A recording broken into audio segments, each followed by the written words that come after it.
ओ पंजा घरेड़ा सजाए झंडा मिलादी लगाए, पंजा घरेड़ा सजाए झंडा मिलादी लगाए, असा खूब कई त त्यारिया खुशू खड़ी आयो रबीउल अव्वल आई ज़ाते हबीब जी प्यारिया, खुशू खड़ी आयो रबीउल अव्वल आई ज़ाते हबीब जी प्यारिया। पूरी दुनिया जहाँ पियालो में भी आशिक़ाने रसूल पारां ॿिन्हिनि जहाननि जे सरदार रहमतुल आलमीन हज़रत मोहम्मद मुस्तफ़ा सल्लल्लाहु अलैहि वसल्लम जी मीलाद मज़हबी जोश ऐं जज़्बे सां मल्हाई वई। जश्न मीलाद नबी जे मौक़े ते मज़हबी सियासी समाजी तंज़ीमुनि पारां ॻोठ क़ाइमदीन ओडो खां पियालो शहर ताईं शानदार रैली कढी वई।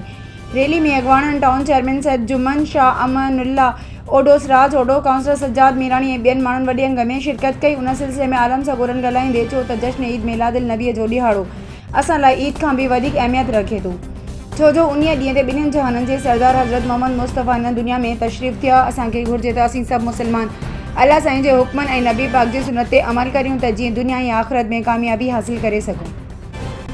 रैली ॻोठ क़ाइमदीन ओडो खां दीनी दरगाह मखदूम मोहम्मद इस्माइल ते इख़्तिताम पज़ीर थी, जॾहिं त मुख़्तलिफ़ इलाक़नि में दुरूद पाक ऐं नात जो महफ़िलूं सजायूं वयूं। ईद मिलादुल नबी जे मौक़े ते शहर ऐं मस्जिदनि खे ईसाईनि झंडनि सां सींगारियो वियो हो।